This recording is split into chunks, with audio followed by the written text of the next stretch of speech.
Welcome to the Headline Eye. I am your host, Larry H. Gardner, and the H stands for... All hell getting ready to break loose. Damn it, you're right. It is. All hell. So, before I start, I would like to say hello to my two lovely co-hosts. Before I should everybody give a special prayer to Tito M. Bradley, author Tito M. Bradley, and a special prayer to comedian A.J. Johnson's family. They did get a GoFundMe and everything else like that. So, the queen of campaign organizing, my betrothed, Miss Marissa, how are you? We are not betrothed. I do not have a ring. Well, hint. There's a hint. Shots fired. I need. That's why I need money. Dearly. I'm just saying. Shots have been fired. Okay. I'm just making sure I'm correct. Yeah, you're right. You're right. Something right there. She said you wanted you better I was put a ring speaking on into existence. Dang it. Okay. All right. Speak it into So existence how as if it's you, already here. Right. How are you feeling, Marissa? I'm doing all right. Every day is an adventure. It's It about truly to is. be the queen with the gold mic, Jay Price. What up, Jay? What's going on, Larry? Oh, Hey.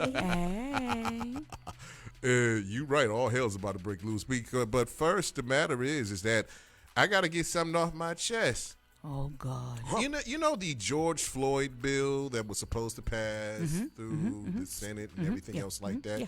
Yeah. You know that Senator Tim Scott, the black man, he blocked it. Yeah. See, people keep getting distracted by what's going on in the country. What we're failing to realize is, and it dawned on me earlier this week, we are all actors and actresses in this shit show going on in the United States right now. You know, yeah, you're right. Marissa, what did you think about Tim Scott's decision? Humanity is special in so many ways. So many ways. So many ways. It's just distraction. You know, anything that they can do to keep you distracted, they're going to do it. Right. And I've never seen such the art of distraction being played the way that it's being played today in this country. And they're using this virus to distract us. People don't understand or realize that American Rescue Plan, if you only knew what was in that bill, there are so many smaller bills in there that will affect us from this point forward. And everybody is thinking that, oh, this is money for the country. No. Oh, this is just us getting extended unemployment. Those were just the carrot that they dangled in your face to get you to be tuned into what they're doing for you on that end. They didn't tell you about all the other bullshit and all the other laws that they're passing within this American Rescue Plan. And I have to tip my hat to Joe Biden and Kamala Harris and all them ones that up there. Y'all did a good job with this one. If you want to pass some shit, put it behind thousands and thousands and thousands of pages of stuff so that we don't read it and you'll get it off. And that's what they've done. So it is completely madness. So, and by the way, before I get into the screw R. Kelly diatribe, don't go there. Don't go there. I am. You know what? You know how I feel. I was gonna get into it now. You know So the thing about it is that a New York federal court has found Robert Sylvester Kelly, a.k.a. R. Kelly. Sylvester the molester. That's what it is. You know how I feel. Sylvester Kelly, guilty on all counts. His sentencing is May 8th, 2022. Why so long? That was the next question. Why? Because they're not comfortable. They're not confident in their case. So, because if you were that confident, you wouldn't be waiting that long. If he did all this stuff that y'all say he did, and let me just say this, and don't get me wrong, I think I've said this before on the show, and I think T was laughing. Back when I was in high school, we all had crushes on our teachers. Did we or did we not? I'm going to go ahead and be 100. I'm going to be honest. I did. There was a couple of them. All my teachers was ugly. There were a couple of them that even entertained us as students. But back then, you didn't say anything. And if you go back even further than that, men have always messed around with younger women. Now, you got some families that got Chester molesters in them, and they still in the family. But we don't want to talk about that or have that conversation. Ain't nobody ready for that conversation. The thing I about it was is, still done with R. Kelly when he peed on that 14-year-old. Now, when he I did was that, done back then. he was dead wrong for peeing on that little girl. But I was done with him back then. that little girl should have knew better. Everybody wants to blame R. Kelly for this situation. Her parents. I want the parents. I want all the yes men that were behind him. I want everybody that was involved in that camp to be charged just like him. There's two of them in Chicago that have federal I charges. want his against wife them. to be charged too. I want Drea Kelly charged too, to shut her ass up. All right, so here's the thing. Here's who I want. Everybody says the parents, understandable. Everybody says, R. Kelly is mentally disturbed. He was molested by his sister. Mentally disturbed. But here's who I really want to pay. Now, by the way, R. Kelly's net worth, get this, y'all got more money than R. Kelly in his account right now. Is minus $2 million. Damn. Negative. They hid his money very well. Negative $2 They million. hid his money very well. $2 million. They hid his money very well. But his catalogs alone I understand that. are worth but he more, far doesn't more than own that. them. So Well, who that's true. You know who I want to pay for everything? Who? You know who I want to face criminal charges in Chicago, Minnesota, and New York? The owners of those record companies that knew what the fuck he was doing, because of the simple fact of the matter is those record executives made money off of our black dollar by buying his shit. I Believe I Can Fly, Feeling on Yo, you know what, all the shit that R. Kelly made and sold, that those record executives knew what the hell he was doing. I'm not going to stop listening to his music. I am. Because you know what? I think D.L. Hughley put it best when they asked him if he was going to stop listening to R. Kelly's music, and he said no. Just like we haven't stopped listening to, what's the song? The national anthem. I don't listen to the national anthem. Every time you go to a sporting event. I don't go to a sporting event. It's still being sang. I know it's People still are being still sang. listening to it. I go to the and pop it's all stand. it is all against black Wait a minute, people. did they play the national anthem when Jalen playing? I don't think so. They just got them kids got to playing. Shout out to the Blazers for the 15-0 whooping they put on the whoever that blue team was. Shout out to my You little say boy. that blue team. Hey, saying. But DL said it perfectly. DL said it perfectly. He said it perfectly when he answered that question. And I've always said this, and I will continue to say this.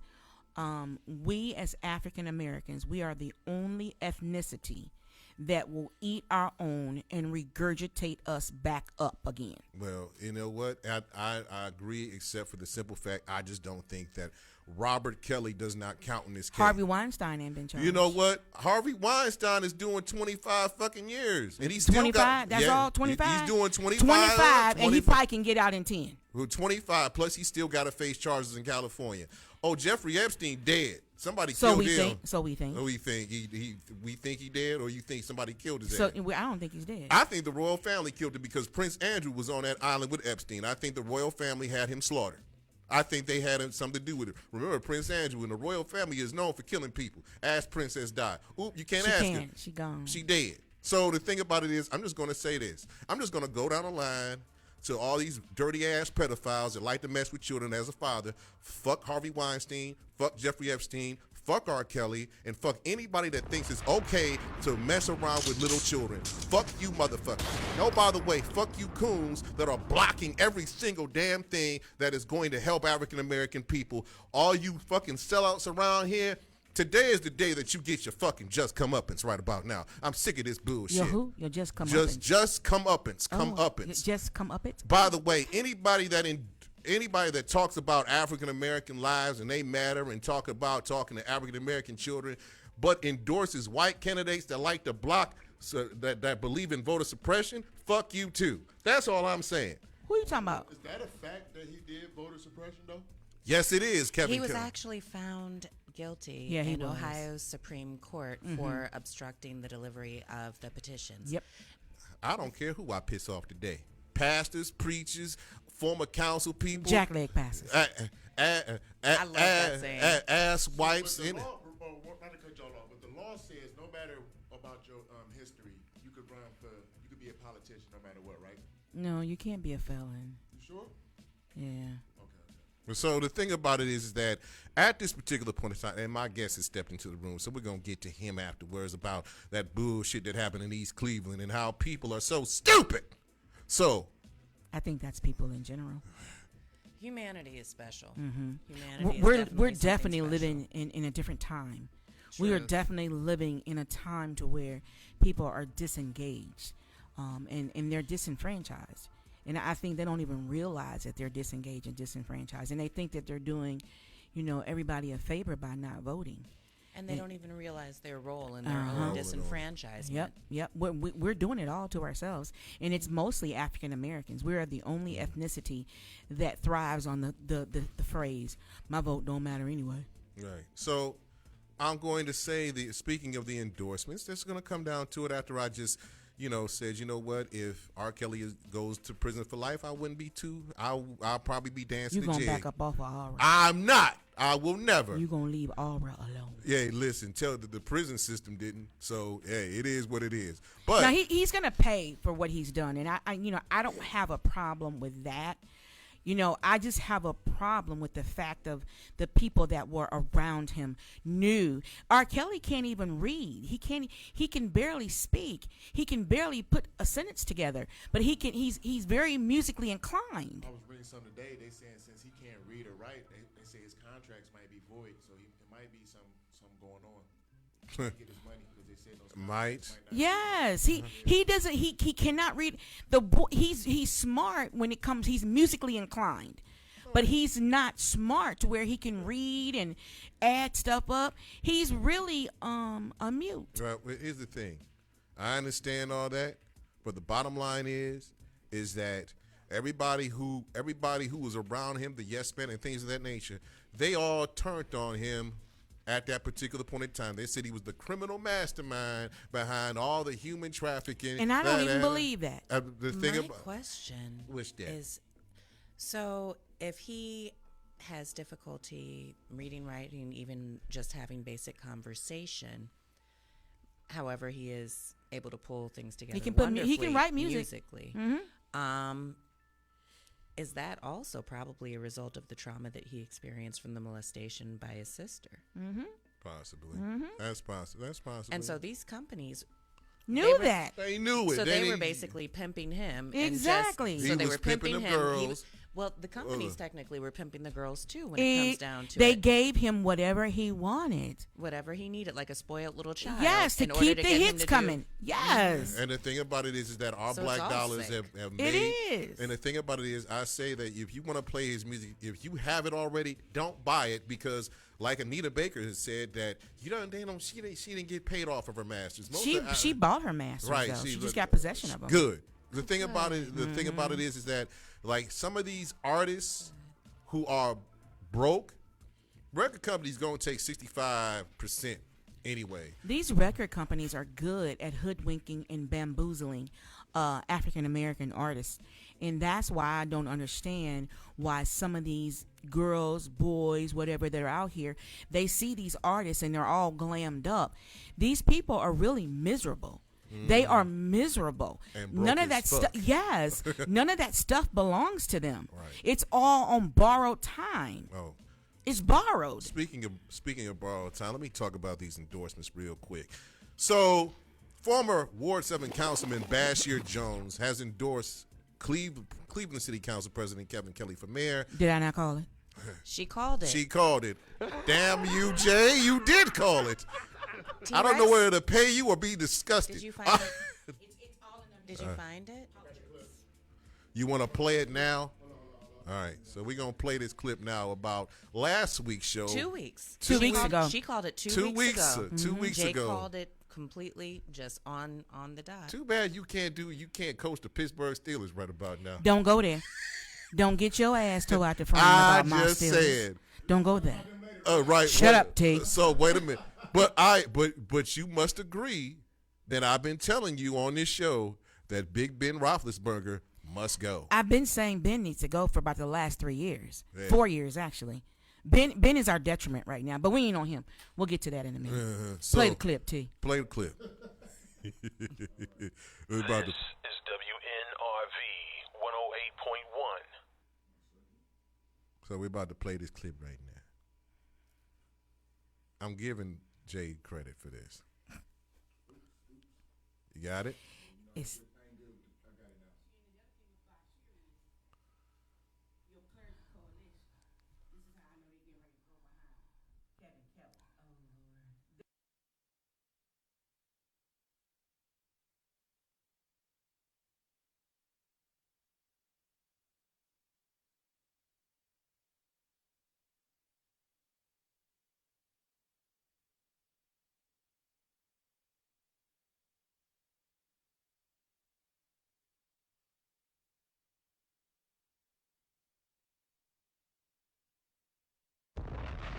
Pretty much, Jay called it and said that that Bashir ran interference for Dennis Kucinich. So no, he ran interference for Kelly. Kevin Kelly. Excuse me, for Kevin Kelly, so that Kevin Kelly can get those particular. So Kevin Kelly can be endorsed. So what they're thinking now is, because Kelly doesn't have the support on the east side of Cleveland, Then he's not going to get it. and if listen, I said it last week. If he pulls the card of that $15 an hour, it's a wrap. That one I do disagree on. It's going to be a wrap. That one I do disagree on because it's very easy to point out that he was so adamant against it. Mm-hmm. And the fact that if he did it right now, especially after SEIU has already endorsed Justin, he's doing it as a Hail Mary play. Mm-hmm. Absolutely. And it's Right. not something that he believes in. And as soon as he would, have the opportunity to get into office, it's not like he would be trying to push anything else for the people. So a lot of the people it makes sense on what you're saying. it Everything that you're saying makes sense. But people, desperate situations calls for desperate measures. Well, I think there are a lot of people who maybe don't always think things through, but I think they'll see through that one. I don't know. If they don't get to the polls, that's our other part of that situation. And that's what I was about to say. I think the ones that are going to definitely be at the polls would see through that a mile away. Probably about 10 miles away. Money has a strange way of getting into people's pockets in this city. Oh, I know. Mm-hmm. We'll see. That's why it's going to be very, very interesting. It is. When we see who follows Ken Johnson. Isn't his word for Ken Johnson? Isn't his sentencing coming up? October 8th. Yeah. The day before my birthday. Yeah. It's going to be very, very interesting. Yeah. Very interesting. This whole race is very interesting. And just knowing what I know about the candidates, on both sides, and I've said it before, I'm going to have to really put on my big girl panties and make a decision for everyone else and take my emotions and my feelings out of it. Because if I keep my emotions and my feelings, I will not vote for either. And that's just me. But I've got to find that commonality, and one of them has to woo me. And I'm happy to say that I'm putting together a town hall on the east side of Cleveland, because I know that they're going to be in Old Brooklyn on Tuesday, I believe, or Monday or Tuesday. They're in Old Brooklyn. And we're bringing them to the east side because they need to hear the east side people, and they need to hear what we want on the east side of Cleveland, because for some reason they stayed out of the east side of Cleveland. They're going west. They're going west, and you need to be coming east. Could we just take a break now? We got to take a break, and I have a song dedicated especially for R. Kelly. This is Akon. Locked up, won't let me out. We're going to bring our guest, Twan Billings, back after break He gets on on the my Headline damn Eye on www.nrv1081.com. Nerve DJs Network, where we get on your nerves, especially all the coons in the house. Coon here, coon there. Coon, get your ass out of here. We'll be right back. This is WNRV 108.1. Phones is broke, the food is garbage. Lot of niggas is living with these circumstances. SP's the same, I still murk your manses. Drug money, the rap money, work advances. Niggas ran and told I should've murked the Kansas. Got popped for a murder attempt. Knocked me on D block when I was burning the hemp. Had a brick in the stash, hope they don't take it to a further extent. Locked up and they won't let me out. When I hit my cell block, niggas know the threat be out. I'm steady trying to find the motive. Why do what I do? The freedom ain't getting no closer. No matter how far I go, my car is stolen. No registration. Cops patrolling. And now they done stop me and I get locked up. They won't let me out. They won't let me out. Locked up. They won't let me out. No. They won't let me out. Locked up. They won't let me out. They won't let me out. Locked up. They won't let me out. No. They won't let me out. Heading uptown to Rio. Back with a couple peeps. The corner block's on fire. Undercovers dressed as fiends.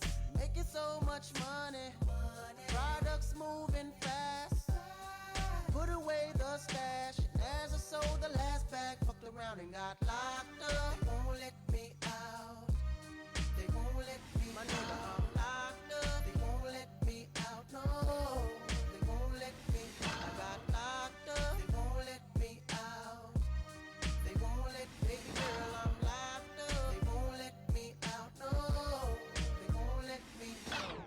Now that I'm locked up, I rep 2 sets, so I'ma ride or die and stay deep blocked up. 2 toothbrushes up, whoever wanted would pee. When I walk by, nigga get up, cause I'm locked up, they can't get me out. I smoke a stick of haze when they stress me out. Go and hit the bar when the Rex be out. Can't wait for the day when they let me out. Visitation no longer comes by. Seems like they forgot about me. Commissary is getting empty. My cellmates eating food without me. Can't wait to get out and move forward with my life. Got a family that loves me and wants me to do right, but instead I'm here locked up. They won't let me out. They won't let me out. I'm locked up. They won't let me out. No. They won't let me out. My nigga, I'm locked up. They won't let me out. Oh, they won't let me out. I'm locked up. They won't let me out. No. They won't let me out. 'Cause I'm locked up. They won't let me out. Where's my lawyer? They won't let me out. I'm locked up. They won't let me out. No. Get me out of here. Locked up. They won't let me out. They won't let me out. Baby, I'm locked up. They won't let me out. No. Where's my niggas on the block? Tell them I'm locked up. They won't let me out. I'm locked up. They won't let me out. Oh, they won't let me out. Can you please accept my phone call? Clevelanders want real change. That's why I'm running for mayor. I'm Justin Bibb. Clevelanders need the community safety that comes from better law enforcement with equal justice. We need excellent education and job training for our children and our workforce, and more responsive city services to lift up every Cleveland neighborhood. I've worked with mayors across America for stronger, safer cities, and I ask for your support for a stronger, safer Cleveland. I'm Justin Bibb. This is WNRV 108.1. Hey everybody, it's the Queen with the Gold Mic from Headline Eye, and you can catch me every Wednesday from 6 until 8 p.m. on WNRV 108.1. Looking to grow or expand your business? Yo, bro, you read my mind. Well, we have the perfect solution for you. Your business needs are important, and so is your advertising. Here at WNRV Power 1081, we have marketing solutions for all your business needs and affordable pricing to keep you in the green. Give us a call today at 216-702-0688. That's 216-702-0688. Or email us at WNRVPower1081@gmail.com today. Hi, this is Marissa, and you can catch me every Wednesday on the Headline Eye at 6 p.m. on WNRV 108.1. This is WNRV 108.1.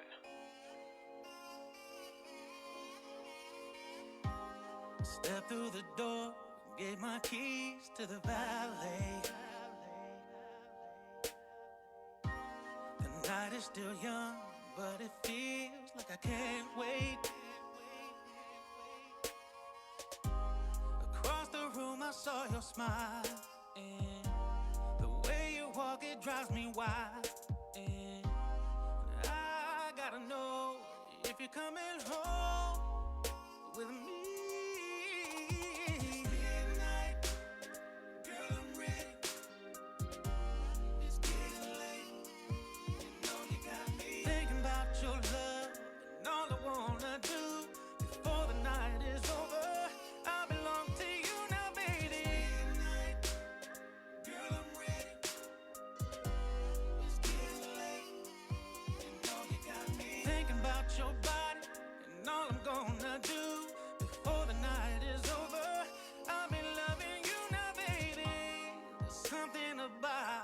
Your touch that wakens me,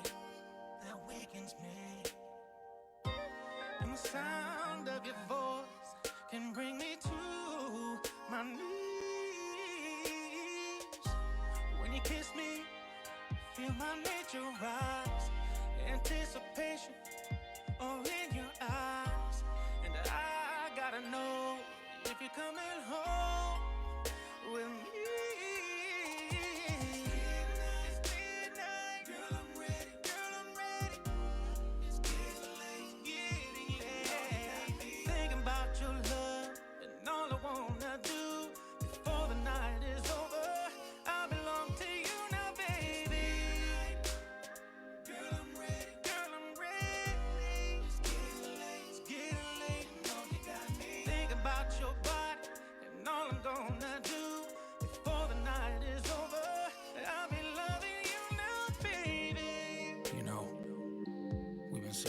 For a while now, I'm feeling you, and I definitely know that you're feeling me. And I'm just trying to take this thing to the next level, you know what I mean? So I'm just saying, you wanna get up out of here? Tonight is the night that I've been waiting for. And I gotta know if you're coming home with me.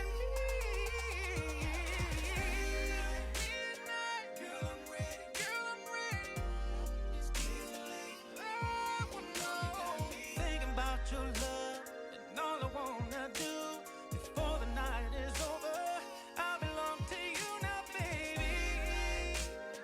Girl, I'm ready.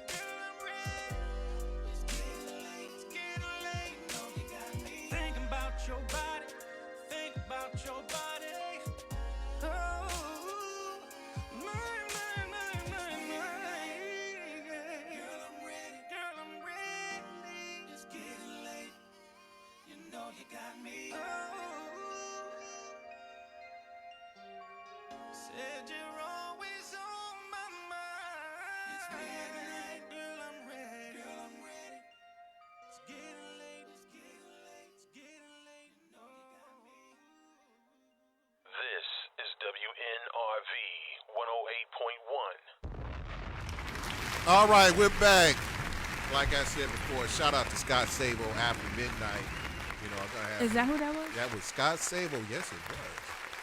The white chocolate. The white chocolate. Yes, Scott Sable. That's what I call him. American Idol 2005. Scott The white Sable. chocolate. Yes. Teddy bear. So we got our guest. Hey, boo. So you crazy. Now, that's my guy. That is. So the thing about it is that we have some controversy that will happen in the East Cleveland mayoral race. We got one of the mayoral candidates that was up here. As y'all know, Brandon King won. Why? But I got to play this for my man up here. So, yeah, this has been a long time coming. T-Rex hit the entrance music for my guy right here.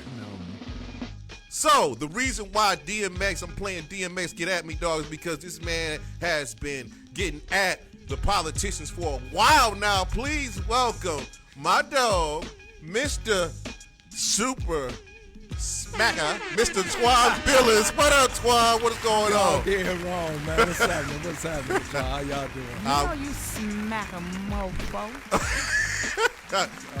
See, that's why I see. That's what I'm talking about. I kind of figured that I was going to walk into some madness. Oh, you know I was. You gonna already come know. with the Why? jokes. You already know. You, especially the queen. She already thinks she already got one thing right. I know. So it's like Don't walk up on me because I got a can of slap a bitch in my hand. See. So. See. And you with the then last he gonna right. So that's what I'm talking so about. Y'all did wrong. So the thing about people it is, don't have to be messing with the T to the W to the O to the N. right. So so Twan, the first thing, how you doing, man? First I'm of all all, right. How y'all? We good. So here's the first thing I want to ask. Now, in one of the mayoral debates that you were when you were running for East Cleveland mayor. Mm-hmm. And you were debating with now Mayor Brandon King, and there was an incident. Could you want to describe the incident and your side of the story? Because He slapped him. Well, we had a debate at a church. I was hesitant in going to the debate, right? Because it was East Cleveland got a lot of sloppiness that happens there, and a lot of foolishness.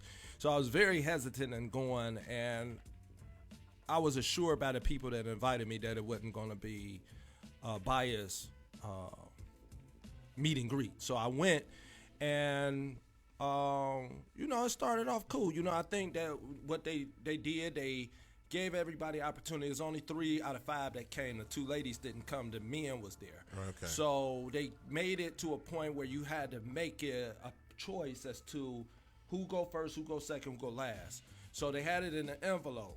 And Brandon picked second, Austin picked first, I picked number 3, last. And so we opened it up, and when it opened it up, Brandon came talking about his degrees. That was the first thing he come out the gate talking about. He got these degrees, and he got this amount of master's degrees. And so, I looked in the audience, and I see the crowd, throwing their arms up like, who cares about that? Because he kept talking about it. And then he stated that with a felony convictions, you can't do this type of work. So I was like, ooh. So I said, oh, he's starting off taking shots at me. I didn't have no thoughts of, I just was coming in and talking about, I was locked up then. And I was like, oh, okay, yeah, we gonna go right there. So from that point, we went and we got to talking and everything like that. I mean, he got to doing this thing. Then it was my turn. And then I made a comment. I said, well, it's funny that the mayor spoke about, people with felonies. I said, everybody that goes into East Cleveland's mayor's office always go in with no felonies, but when they walk out, they all walk out in handcuffs. And everybody bust out laughing. So it was like we had a battle rap. And I was killing him at every perspectives of the battle rap. And everything he was talking about, I was just tearing it down. He talked about he had these streets done. I educated the voters as to know, this was a state road, that was by the state. And, he wasn't ready for it. He got in, nobody could save him. He got in there with a bull.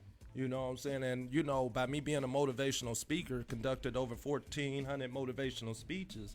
And you got somebody that came in politics, he been in politics for about 6 years? Right. And you just By came in fluke. again.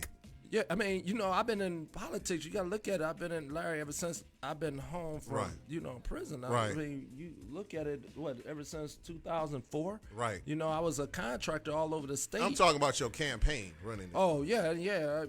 I came in, I started in 2 months before the race was over, and so, when we Finished the debate. We walked out. By that time, the audience came up, and they, a lot of those people have felony convictions. They have passes and everything. Because one thing when I train police officers or work with anybody that, children and family services or any of the audiences that I have worked with, I ask everybody the same question. How many of you in this room have made bad choices? Everybody raised their hand. How many of you have made bad decisions? Everybody raised their hand. How many of you have done things that you never was caught for? Everybody get to laughing, pointing the finger at each other, and that's police and everybody that I do that conversation piece with.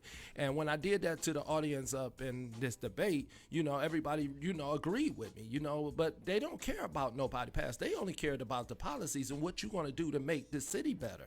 And that's where he made a mistake at. He went at me, when I ran for council in 2009. Yeah, pretty much they have alphabet soup. To me, because now degrees have become so easy to get. Yeah. You can send they people don't to school for you. Yeah, they don't hold as much power as they used to. When you look at somebody like me, I'm an autodidactic. I taught myself. That means I understand a lot of things that most people will not understand. If you look at some of your most successful businesswomen, businessmen, Frederick Douglass, you got Steve Jobs, you got Benjamin Franklin, Bill you got Gates. the Wright brothers, you got Bill Gates, you got all these people that didn't go to college but they made history. So when people talk about degrees now, that just simply says to me that you can sit your ass in a classroom and listen and be brainwashed and read a book and write a paper. That's all you can do. Right. I got two examples right here. This young lady right here organized for Obama. And I always bring up your accomplishments, but you went to a college, but the thing about it is like, do you have alphabet soup behind you? I do not have alphabet soup. And she's smart. And she's smart she's smart. That's why I'm with her. Because She's she's smart. smart. And beautiful. But the thing about it is, let's go back to, so after the debate was over, Twan, we seen the video. Now, what I seen was that Mayor Brandon King, fool, came up to you and was in your space. We seen the video. Well, you know what? Tomorrow I'll go to court. So it's only so much, you can say. They don't know that this video exists. They didn't know that I was recording him all along because he was campaigning in the city truck. See, this is where my problem at with corruption in East Cleveland. Now, as y'all guys already know, if you look at East Cleveland, the plain dealer been bombing on East Cleveland for the last week. Anytime the plain dealer lock on you, you know those alphabet boys is coming behind the plain dealer, if you know the history. Yeah. Not only that, when you look at that, he's got these police out here targeting people. They do. All of a sudden it's high risk things that's going on with the police department. He got these officers out here with 2-week training, and they out here pulling over everything and going out here towing people's vehicles and pulling over people for tinted windows.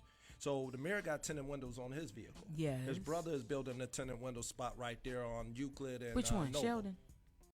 One, but it's one of his family members. From what I was told, is his brother, which I don't know, don't care. But they building it right there on Euclid. When you go up the hill by GE, the police is waiting to get you for tinted windows. If you read the plain dealer, and the cameras there too. Yeah, and then you got the red legal light camera thing. Yeah, so my thing is that you genocide your own culture of people in a poor community. So when I exposed him for not living in the city, my intentions was when I was videoing this video on the vehicle and showing that that's an ethics violation of campaigning in the city truck. So when I was actually talking to him, I had my camera in my phone, my phone in my pocket, but I didn't even think about the camera. I was talking to him like, hey, that was a fun debate. You want to do another one. I'm joking and everything like that. And, I guess he took it personal because when we walked outside, nobody wanted to shake his hand. Because, the people he was talking down at degrees, it's people in East Cleveland, just like Jay said, that got PhDs, that got doctor's degrees. It was about three or four of them that I know personally that was there in the audience with PhDs. There's people with masters, bachelors, So degrees is not, something that you should be talking like as if you the only one that can accomplish Right. that. There's a lot of people that can accomplish that, but it was the way he was coming at the audience, not understanding that these people, Condescending. they got family members that, got people with backgrounds and things like that. See, just like Jay said, and he mentioned, Jay, about what, about Microsoft and people like that, Einstein was a learning disability student. Mm-hmm. I'm a learning disability student. Okay, I was a learning disability. And I remember one of my good friends told me when I moved here to Cleveland, he said, Twan, he said, man, remember we used to be laughed at and teased when we used to come out of class, and then look at us now. And look at the people that teased us and everything on drugs and, overweight and ain't got a pot to piss in on the window to throw it out of. So when you look at things like that and you being teased about something that, see, with me, I'm an open book. I got too many real stories to tell, one false one. I'm not nobody that you can talk down on and be embarrassed, because if it's something that you did that was wrong, as a man, I'm willing to apologize for my wrongdoing or, build up off of it. My thing is uplifting people. So when we went and we had the discussion after we came out of the debate, he pretty much walked up in my face. And then that's when the shit went. Don't the you fan. hear that? I see T-Rex. I knew it. I knew it. I went right over there. Let's get ready to rumble. I knew he was going to hit some type of That's punchline. when the shit hit the fan. Yeah, I think that's when his degrees got him smart. Degrees went straight to the law enforcement. He knew the book taught you that. Right. How many? This Negro is crazy. Raise your hand at that particular time in this room if you wish you was Twan Billings at that time. Jay, you wish you was Twan at that time. Oh, you did say raise your hand. Yeah, raise your hand. You was like, yeah. But you know what? I'll say one thing, that was a learning experience, because I'm glad that I got arrested, and here's why, ladies and gentlemen, is because when I was in the jail, the guys that was back there, they was wondering why, all these cops was giving me special attention and everything. Like, Twan, man, we want you to win and everything. So the guys was like, man, who the fuck is you, man? They got cops coming back down here, is talking to you like that. What's up? Well, who is dude? And so I told them I was a mayoral candidate. They said, oh, yeah, you the one that got the yellow signs out. I said, yeah, I told them about who I was and everything like that. Gang bang, did 13 years, and they was like, oh, shit, nigga, yeah. Well, so we all got to talking. And they said, man, look at all the shit we dealing with back here. So you got molded cells, you got cells with no water. So we talking about, ladies and gentlemen, we talking about something that black people as oppressing black people, but we quick to throw that black card out there, right? So these is niggas that's doing black people like that. Now, don't get me wrong. Now, let's explain the differentiation between niggas. Okay, it's so, not N-I-G-G-A, street homage niggas. It's N-I-G-G-E-R-S. That's correct. That's the right. So, you got this type of mindset versus black people. Now, let me explain this. Now, when you out there, you playing football, you're going to get tackled. I'm a strong believer in that. If you go out there and you do something wrong and everything, you're going to suffer the consequences, right? But here's the thing. Not everybody that get locked up is guilty. Right. Just like in my situation, that wasn't, I did anything wrong. But here's the wonderful fact that I learned in that experience. There's no water in the cells. There's no toilet. Working toilets is not, the toilets is not working in some of the cells.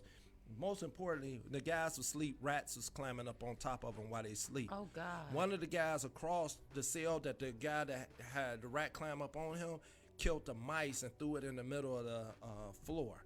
So I said that, and this is the thing about being a black man. If you're not willing to stand up as a man and suffer consequences for saying that, look at where we at today. Look at where, Brandon and many other people that got degrees and being able to have the opportunity to control a police force, to be a mayor of a city. Look at the opportunities that you obtained through the struggle of the culture from back in the day for what they had to endure. And look at what you're doing. You letting people live back there in molded cells and molded areas. And the thing he told the lady, he told her exactly.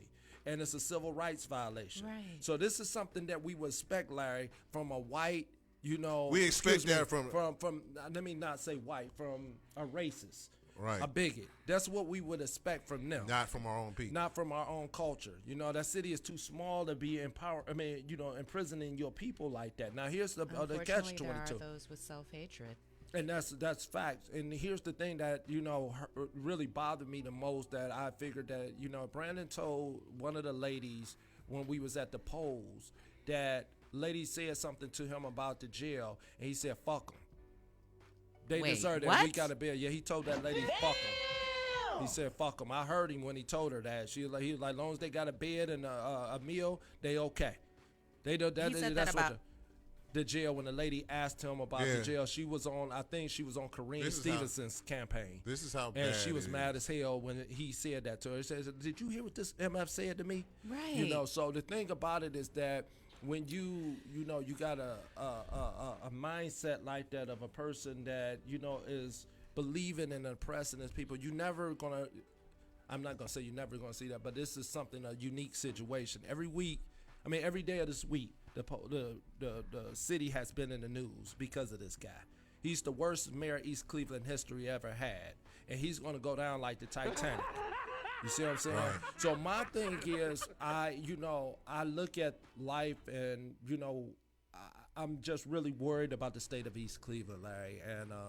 And I just really be honest with you, I really want the best for it, but it's the residents' fault. Wait, yeah, 720. Like out of the 1,000 something odd votes in East Cleveland, because we analyze this whole thing. How many residents in East Cleveland? Like what? 25,000. 13,000 registered. 10,000 registered. So out of the 13,000 people, 1,000 and I don't know, 1,200 and some odd people voted. Out of the 1,200 and some odd people voted, 728 of these people who voted for Brandon King again to be their mayor. Can East Cleveland be... Now, there's been other reports about Brandon King and the way that the administration has been handling PPP money from the government and, everything else like that. Facts. Can East Cleveland be saved, or is it primed and ready to be taken over by the state of Ohio? I would tell you, to be honest with you, due to the fact that the people at the top of the hill, see what he's doing, he genociding his own people.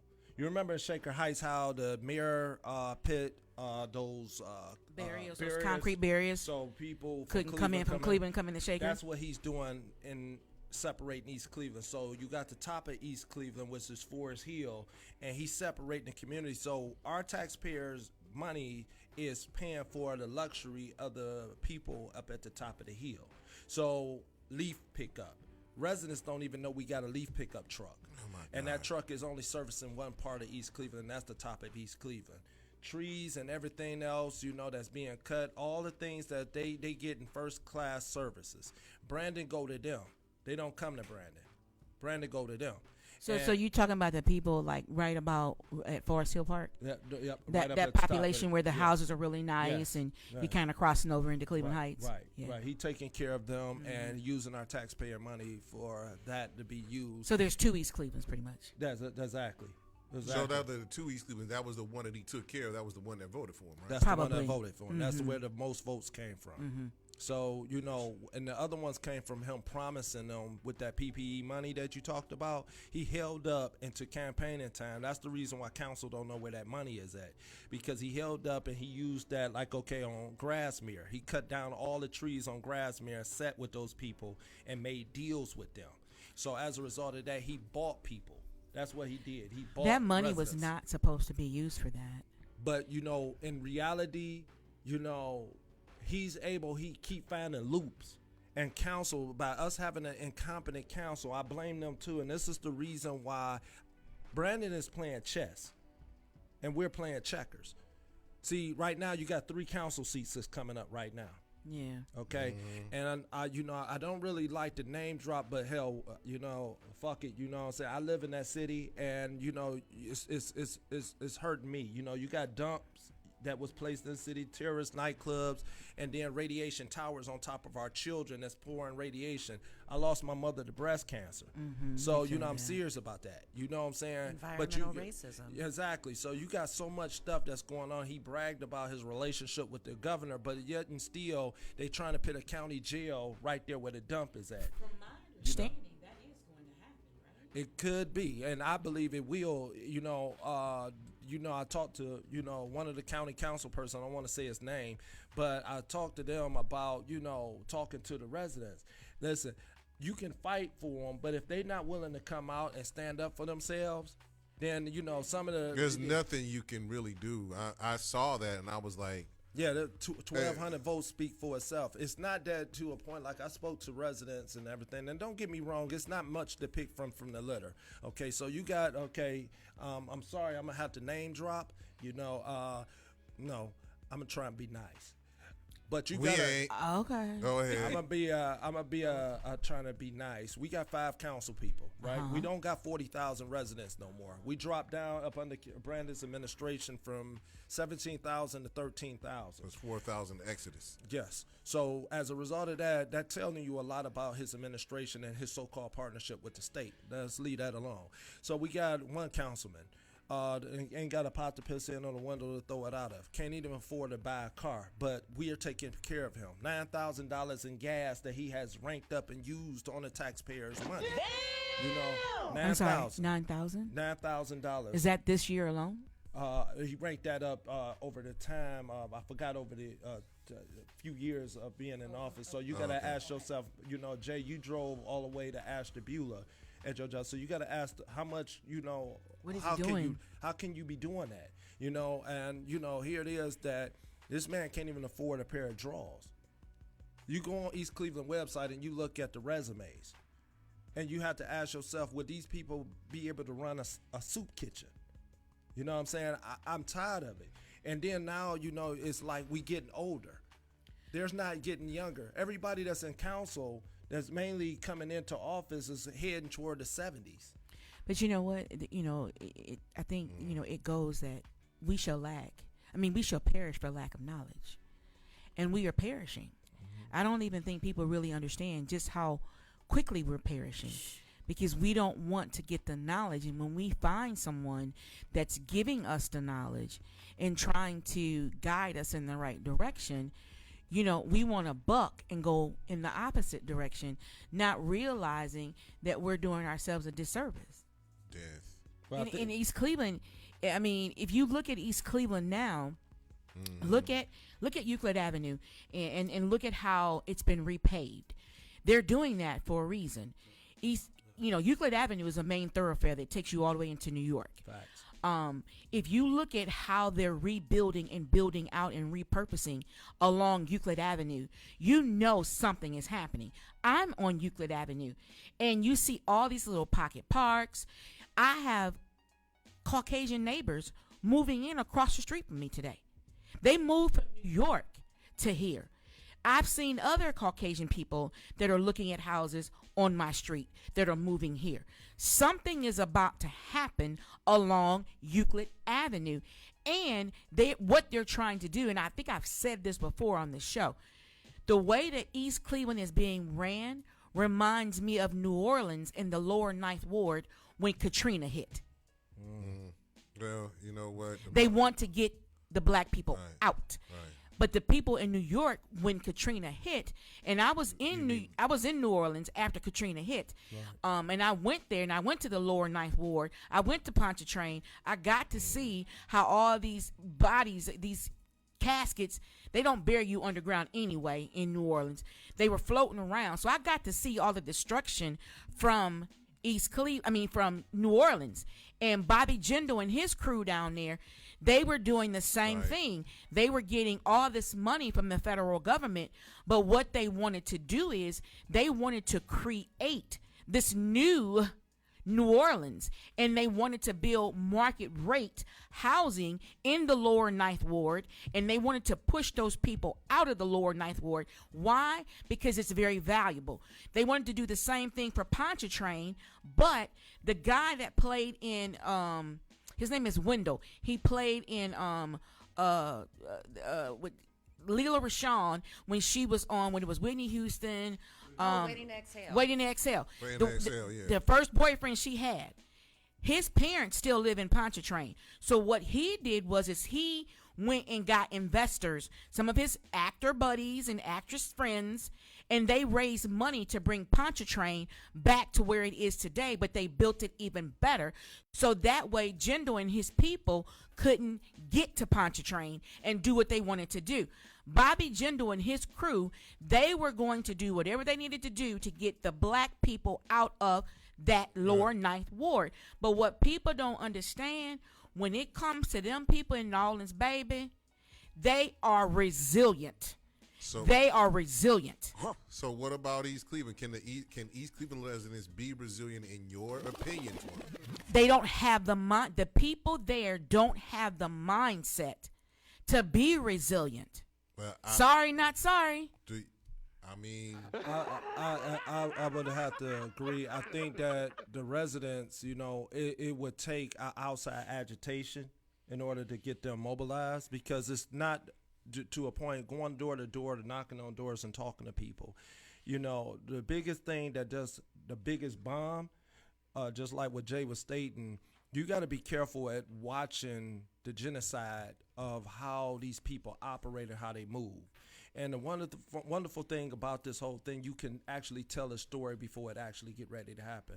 So, like, my house went from, about 20,000. All of a sudden, the next minute I get my tax bill, my house is up at 76,400. Like, how in the hell did that happen? When so it's like, okay, so now this is the thing. You watching that now. When 3 years ago, when they dropped the taxes down and everything, the whole idea was to get that jail, and because the county has that plan for that jail, right? So everybody's saying, oh, that's going to bring in tax money, but you understand that it's going to move the black people out of there. Well, what it's going to do is that they looking at East Cleveland as that city without a voice, so we could do whatever we want to. We're going to turn it into more or less of an industrial, more or less than anything. The top of the hill going to be valuable, and down by Lakeview is going to be valuable, going down to Euclid. Everything else, fuck it. Into University Circle. Yeah. So the thing about it is that the whole ideal is it's that the Euclid corridor that's going to be more valuable. It's the Euclid corridor now. Because the white folks, like I told a lot of some of the black folks that actually believe, well, that's going to bring in more taxpayers. I said, we got money coming in. It's just being mismanaged. And that's what's going on. We got money coming in East Cleveland. People keep thinking East Cleveland poor. East Cleveland is very rich. They're very rich. Like, Larry, if you had, like Will Smith said, when he made his first $1 million and he was broke within a short period of time, right. You're doing dummy down stuff. Yeah. So that's what we got going on. That's why, like the mayor spoke about, he putting a Flavor Flav size clock up on top of City Hall. So that's why I blasted him at too. I really made people laugh at him then. I said, so this man is talking about putting a Flavor Flav size clock on top of the city. What? And your city. Your city is hold on, wait a minute. Go ahead. To get this, Larry, you don't have wheelchair accessibility to the city. And the stairs are terrible. Yeah, exactly. They're breaking up. I just took a video of that. The stairs is coming apart. It needs that City Hall in East Cleveland. If they were smart, now this is just me. If they were smart, they would have bought Happy's Pizza and let that be where the mayor and all of his people and community development and everybody else, let them be there. And that little strip next to the mall, next to the City Hall, why not take that and build that out to be like your jail or whatever else? Right. Well, I think that that's the thing you just said, smart. When you got the thing about it is that, you just said smart. Yeah, these people have never been out of East Cleveland. They don't know how to fish, Jay. Right. So how can you bring something to the table and you only stay in a little 2 square mile city? Right. You got to go out fishing. You know what I'm saying? And we don't got no fishermen in the city. Right. Well, we gotta go to break. Speaking of East Cleveland, shout out to Mayor Brandon King. This is Lies by Stan Edward Moore and Dave Tolliver. Shout out to Brandon for telling so many fucking lies. So we'll be right back on the Headline Eye with Twan Billings, Miss Marissa, and the Queen of the Gold, Mike J. Price, the Queen of Campaign Organizing, and also myself, www.wnrv1081.com. Get on your Nerve DJs Network. We'll be right back. This is WNRV 108.1. You sat down and talked to me. You remember your pattern has changed so much you don't even know. Oh, 'cause I know where you've been. Some places you don't even go. Don't even go. For a change, for once in your life, can you tell me the truth? Oh, yeah. But I know that's too much and too hard for you to do. Yes, it is. Yeah. How long did it think? Tell me, tell me, tell me. Lying and cheating, something on my past. I just don't know what I'm gonna do. But I'm gonna tell you about you. I'm sick of your lies, lies, lies. Go on, go on. Lies, lies, lies, lies. Yeah, I'm sick of your lies, lies, go on, go on. Yeah, yeah, yeah. Lies, lies, oh, yeah. Tell them, Dave. No need to talk, just sit down and listen. Can you keep it 100? Let's fix it. All of the proof is right in your face. I smell something foul all over the place. I ain't that dude to follow and chase. The line of them waiting, you will get replaced. I ain't checking your phone or calling your friends. Your ass gon' be homeless, keep listening to them. How long did you think this was gon' last? Lying and cheating's a thing of my past. I just don't know what I'm gonna do, but I'm gonna tell you about you. Oh, lies, hell yeah. All you keep doing is lies.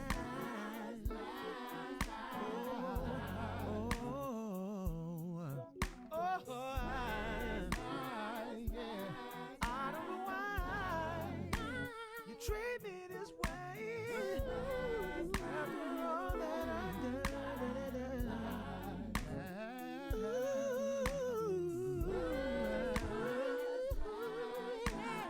All you keep doing is lie. I tried. Yes, I did.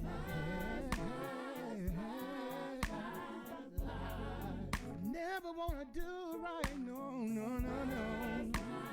You keep on telling lies. Telling lies.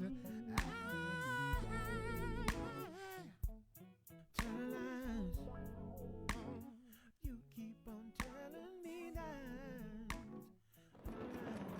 Grab a glass of wine, light a candle, and settle in for the best slow jams to set the soundtrack for your bedtime on Sunday Silhouettes with DJ Shotty Shot.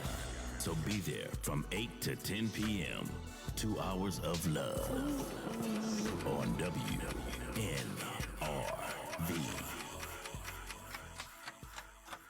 Hi, this is Marissa, and you can catch me every Wednesday on the Headline Eye at 6 p.m. on WNRV 108.1. This is WNRV 108.1.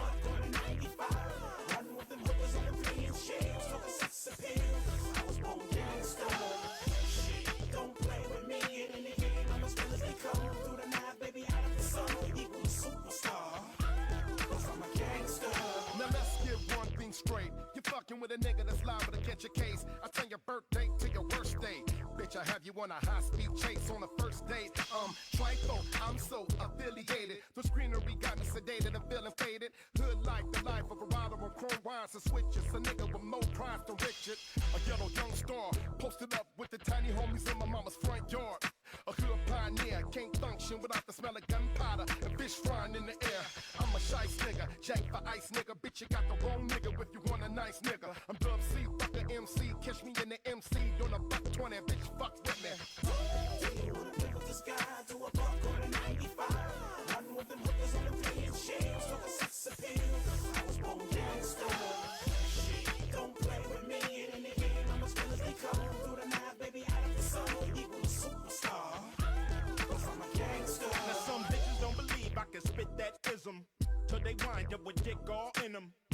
find themselves pulling off venom, intoxicated off this venom. I kick game, big game, nickname, insane Ice Cube spit flame.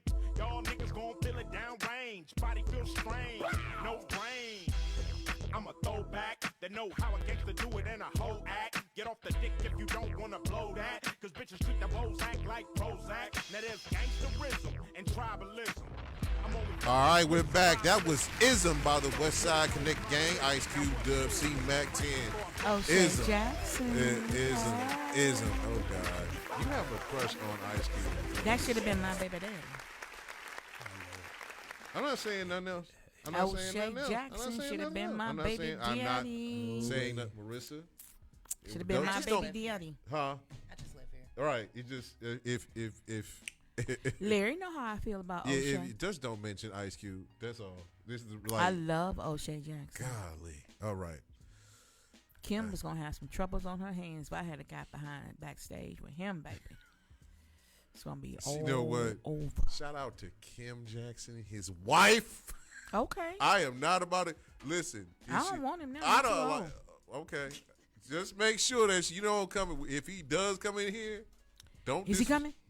I'm not saying. She got so I'm not saying ish. If he does, I'm gonna have to lock you outside. Listen, let me tell you, if T-Rex, if Ice Cube comes, make listen, sure. Listen, T. If Cube come, just let me know. I got my red pumps, and I got my beige London Fog overcoat, and y'all gonna have to leave the room. Do I smell a restraining order?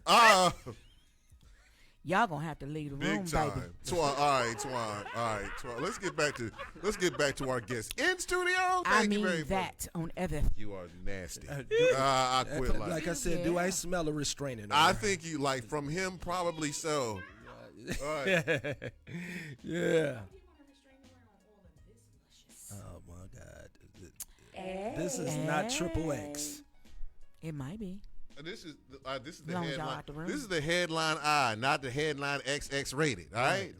Right. Damn. Easy. All Ice right. water. Y'all don't be. Y'all just some haters, Larry. Cold shower. Just cause you booed up, Larry. I think I'm leaving your love life alone. Apparently something's going on, and I'm not. I ain't saying it. Just cause you're booed up, Larry. Hey, it took me this long to get there. Hello. So happy for you. Thank you. Oh my God, I'm just elated. So that's a great thing. So it is. So, Twan. You can talk him off the ledge, Marissa. So here's the thing, though. You ran for East Cleveland mayor. Right. You saw what happened with the votes. And you gotta know that he coming. It's gonna be a repercussion. I'm not gonna let you get away with nothing with me. That is why I said I disagree with him. I got a rule. I mean, I'll be one of those people that's willing to die for what I believe in. He says it all the time, and I'd be like, stop. I'm very serious about that. Marissa, you have a comment that what Mr. Billing said? I think that's a good way to be. I mean, there's nothing wrong with being a decent, genuine person who just doesn't like people trying to push you around. Yeah, I mean, I went. He is not a pussycat. I don't even know why. Yeah, I don't know. I don't even know why he uttered those words. Help me out. Give me a punchline, T. I don't even know how those words. I don't even know how. Enjoying your facial expression right now. Listen, did y'all see the video of me taking care of them damn kittens? I mean, that's okay, your I'm a tender pussycat. side. And then hold it.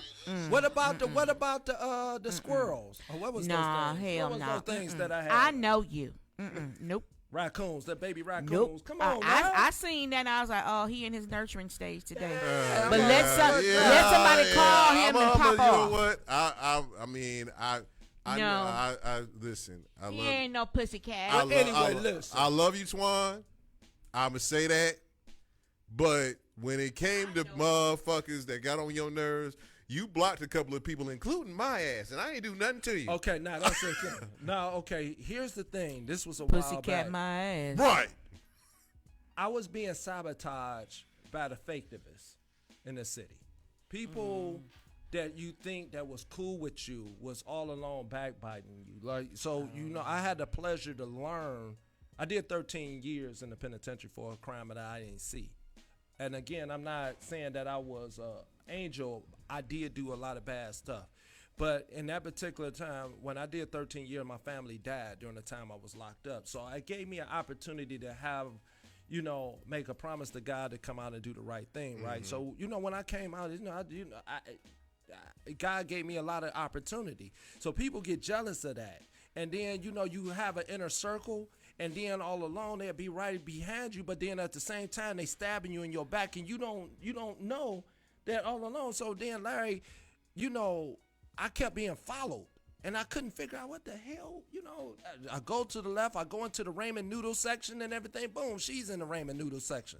I go to the damn hospital, check myself in the hospital about the daggone shoulder, she's popped up in the damn hospital. So I'm like, damn, something ain't right here. So, I flipped out, and I tore up East Cleveland City Hall. So that's when Brandon came, and then when he looked, as y'all seen in the video, on the news and everything. Brandon ran away when you did that. You would have thought he would have ran away that time. You would have thought he would have remembered that first incident with Twan, but apparently his degrees didn't help his memory at all. Yeah, I mean, I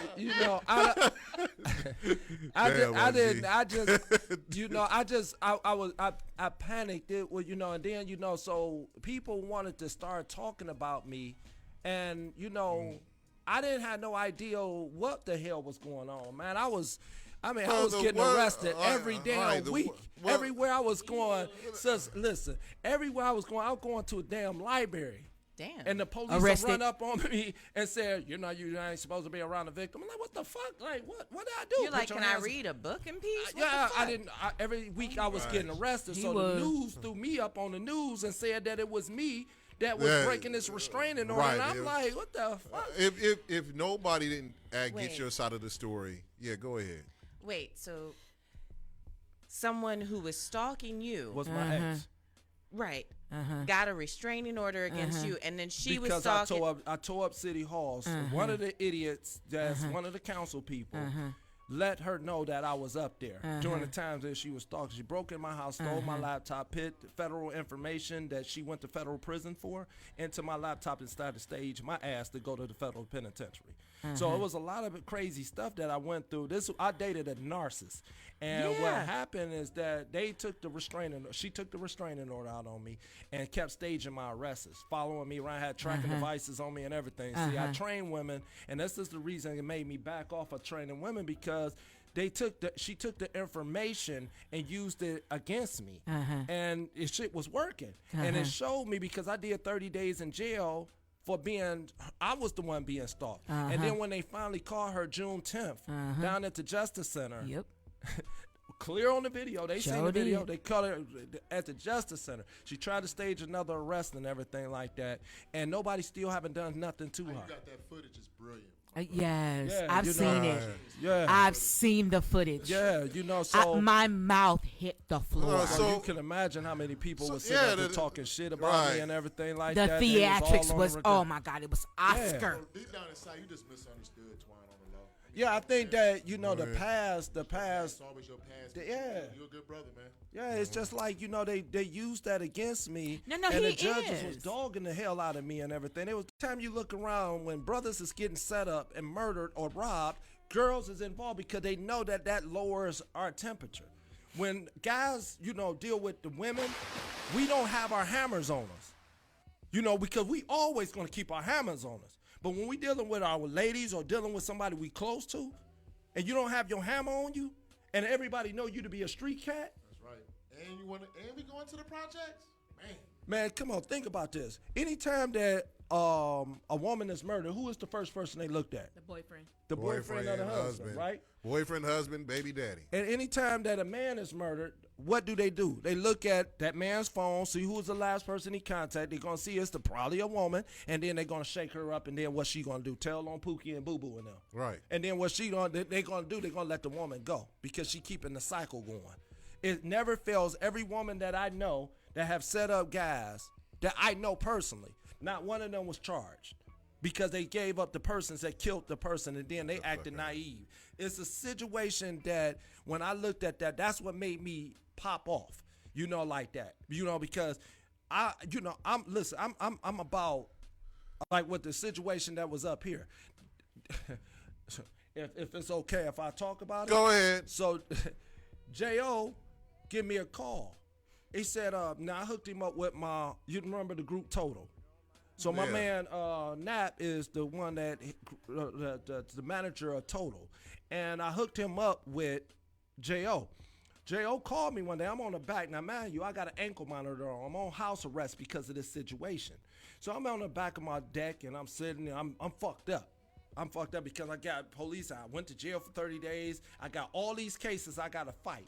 I went to the prison for 13 years of my life for something I didn't do. So I know how easy it is because that judge didn't give a fuck about whether it was the truth or not. She just sent me to jail and had me do 30 days. And then said I was the one that was a threat to this girl. Didn't listen to nothing I said, right?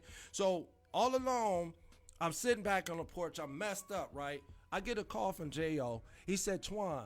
He said, man, hey, how you doing? No, it was a text first. And I said, can I call you or something? I said, yeah, so he called me, say, hey, man, how you doing? I said, I'm all right, how you? He said, I'm all right, man. He said, man, Twan, I want to talk to you. I said, okay, what's up? He said, man, listen, Twan, please, man, I'm asking you, don't come up here, man, and, bring that type of drama, man. So I'm looking at the phone like, what the hell are you talking about? So I'm like, what? J.O. would be Johnny O. Johnny O. Yeah, so I'm like, well, what is you talking about? And he said, Twan, man, they got security up here for you and this, that, and the third. So I'm like, the hell is he talking about? Security. And he was like, they up here, man, worried and everything scared about you coming up here, with your club and, this, that. So I'm like, so I'm screwed. I said, Jay, hold on, time out. What is you talking about? He said, oh my God, Twan, you don't know what I'm talking about? I said, I don't have a damn clue of what you talking about. He said, man, I knew some shit didn't sound right. He said, listen, man. He said that they up here got security up here for you, saying that you're going to be coming up here doing all kind of violent shit up here. And people is up here scared. They supposed to be talking about you about the situation that happened up at City Hall. I said, who's supposed to be talking about me? And then when he told me the names, I was like, huh? One of the individuals I didn't know. The other individuals, I have a conversation. She knew what was going on. The other individual I knew and I had no bad, she was the host. I never had nothing bad with her. So I was saying to myself, like, damn, why would you do me like that? I haven't seen the lady in 2 or 3 years. So I'm like, why would you sit up there and do me like this? So I was screwed up. I think it goes back to, remember, the Me Too movement. I think it was around which time. Died very quickly. I think it was when not only did the Surviving R. Kelly documentary came out, but Surviving Neverland came out about Michael Jackson. The thing about it is and please stop saying shit about Michael. Michael dead, so shut the fuck up about it. Anybody else? All right, so it was that situation where you got caught up in, and the thing about it is, what I was actually hearing from other activist / radio hosts was, you was not to be fucked with. You was about to tear some but the thing about it is, on the other side, that you were stalking this woman. Yes. That's what I heard. And the thing about it is that I really want to get your side of it, but the thing about it is, you were so mad at everybody. I'm like, you know what? Let me just leave it alone until we actually talk to each other. Yeah, I actually, because when I started finding out how in the hell I was being, the sheriff's department was like, you're being tracked. How do you that last one? I went to the witness. I got the ankle monitor on, right? Now you have to call and make an appointment before you're able to go anywhere. Right. So I went down to the witness victim to get a restraining order. And when I went down there to get the restraining order, I'm shaking. I'm looking in my rearview mirror and everything. And I go down to the Justice Center to get it filed. I'm thinking I'm safe. But then at the same time, I'm saying, oh my God, that I don't have to, that this person ain't following me around. And so help me God, I'm making it to, now when I was walking past the deputies, I noticed I seen them putting their misunderstanding gloves on and powering up their body count. So I'm looking back like, damn, who they getting ready to go ball up? And they asked us what's coming for me. So when I got inside the Justice Center, I was sitting up there talking to one of my homegirls and everything that's a deputy. And those 2 deputies I walked past come up to me saying the same shit that the other, police officers came up to me saying, You know you ain't supposed to be around the victim. I'm like, what the fuck? I'm like, where? And they seen the video, the body cam footage. They seen the whole 9. They seen how she was staging it, how she sat there for 10 minutes and watched me. I saw it. And how she converted vulnerable women. I saw it. And took vulnerable women that actually was going through domestic violence and shit like that, and took them and turned them. That's what I say about that narcissist shit. You know what I'm saying? And how you take victims and you turn them into people that is predatorial.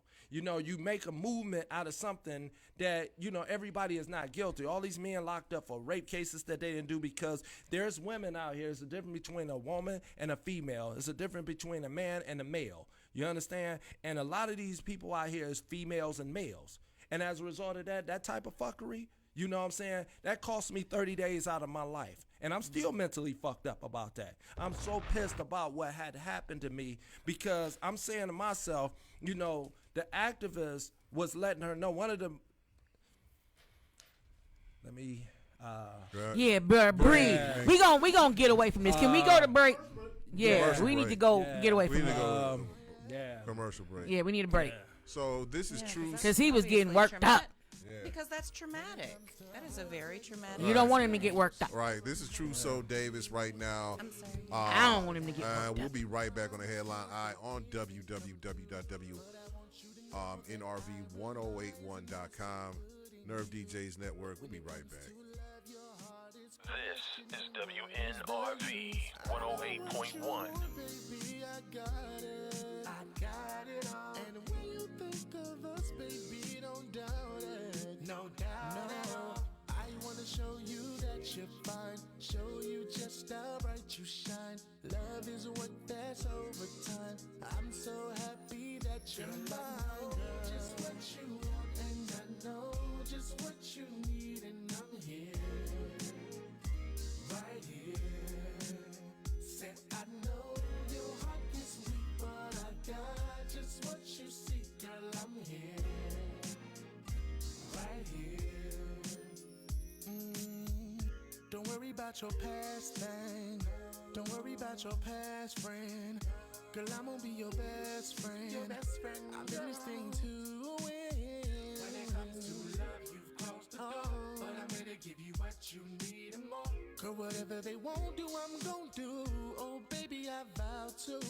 I know what you want, baby. I got it. I got it all. And when you think of us, baby, don't doubt it. No doubt at all. I wanna show you that you're fine. Show you just how bright you shine. Love is a work that's over time. I'm so happy that you're mine. Just what you want. I know just what you need. I know, yeah. Right here, baby. I know your heart is weak, but I got just what you seek, girl. I'm here. Right here. I got it right here for you, baby. Just what you want, yeah. Just what you need. Oh, yeah. Right here. Right here, baby. But I got just what you seek, girl. I'm here. Said I'm here.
Looking to grow or expand your business? Yo, bro, you read my mind. Well, we have the perfect solution for you. Your business needs are important, and so is your advertising. Here at WNRV Power 1081, we have marketing solutions for all your business needs and affordable pricing to keep you in the green. Give us a call today at 216-702-0688. That's 216-702-0688. Or email us at WNRVPower1081@gmail.com today.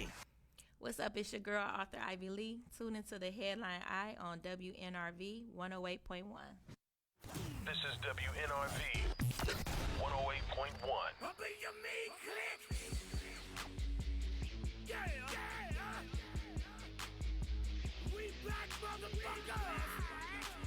The kings of motherfucking crunk. King of crunk. Yeah. But look, John. Look, Bo. Big Sam. Up in your meat. It's time for some motherfucking crunk juice. Get some crunk juice in your system. Yeah. Now this is about to be what's the most incredible experience you ever felt in your fucking life. So sit back, smoke a blunt, and turn this shit up. Yeah, let's go. Hey, let's go. Hey, let's go. Stop that shit. Let's go right now. This is WNRV 108.1. All right, we're back on the Headline Eye with Twan Billings, former mayor of Honorary East Cleveland. So I would say, survivor. You know, along with the queen of campaign organizing, Miss Marissa, and the queen with the gold, Mike J. Price, along with the human T-Rex. That was Little John. Get crunk. Let's get some positivity Yeah. flowing in here. So you was explaining, Twan, you was explaining the story about what happened. How did you play a role in what happened to you as far as what was going on with the other woman? Well, I think that, you know, one of the key things that I learned out of the experience and growing, you know, you have to look at, you know, as I growed and I look back at a lot of things and everything. And, you know, I'll be honest with you, I think that this is part of the abuse, you know, as a child, that, you know, because even when I was getting beat up as a kid, you know, by the abuser, you know, getting the bat smashed, I'll never forget that one incident, you know, when I was a kid, you know, getting woke up, the person told me not to go to bed, you know, that they went out and they, you know, I was 8. I just lost my father on a motorcycle.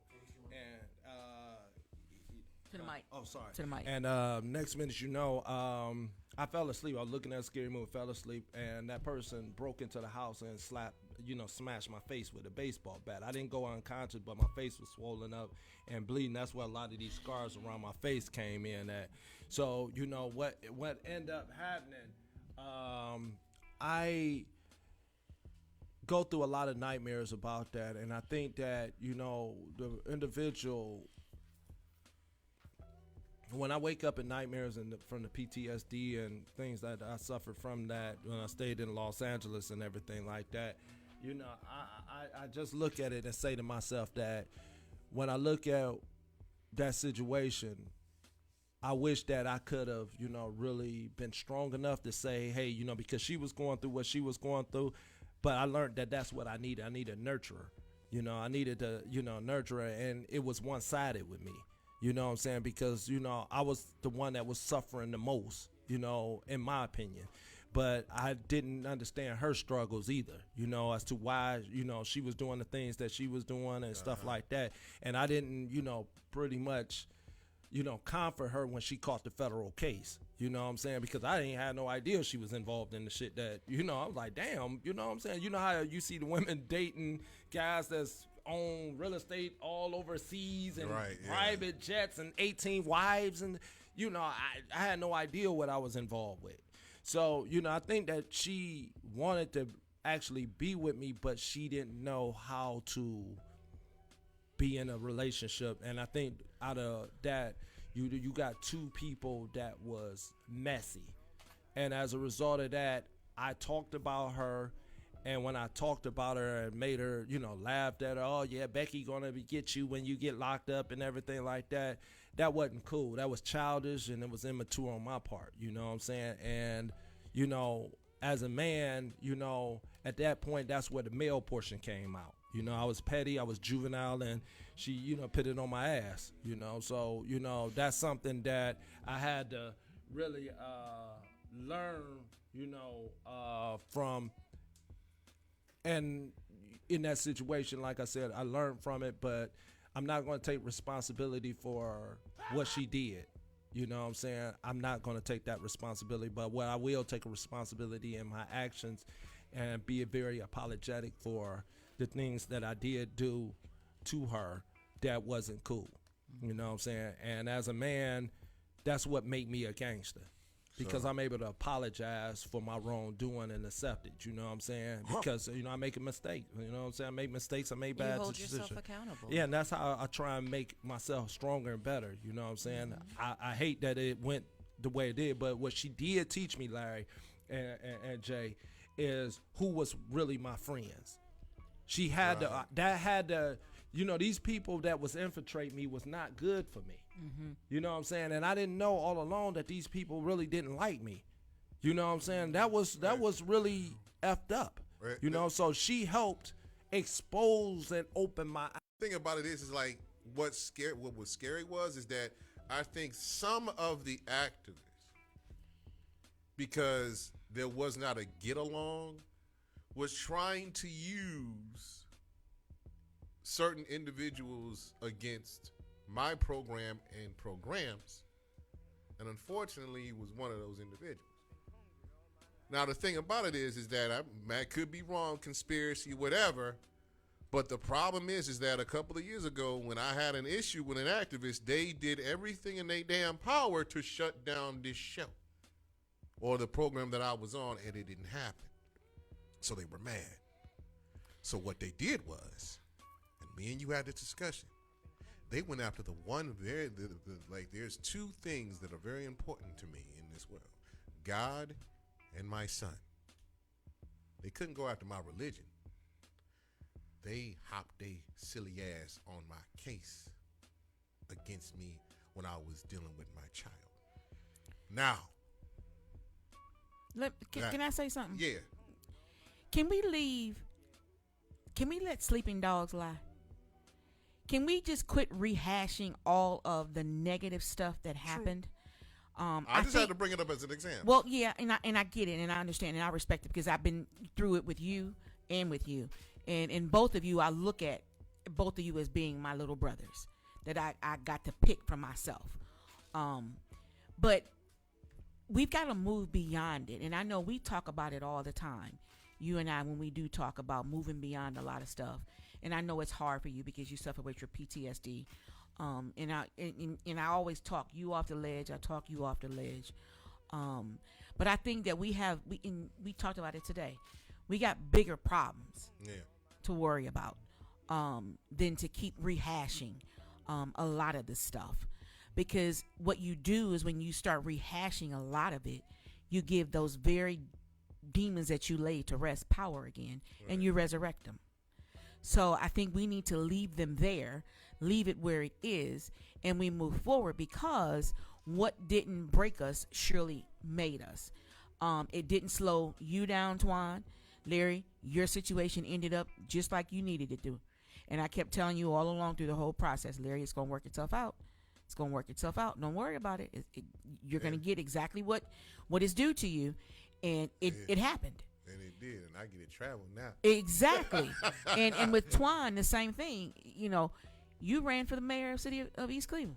Well, you know, one of the things who was expecting that? Yeah, I think one of the things about it is that, you know, mentally, you know, I think that, you know, all this so-called, you know, well, we gonna shut him down and everything like that. I think that they knew that if they would have came around me, what could have potentially happened. And remember, I used to always tell you, bro, don't let them take you there.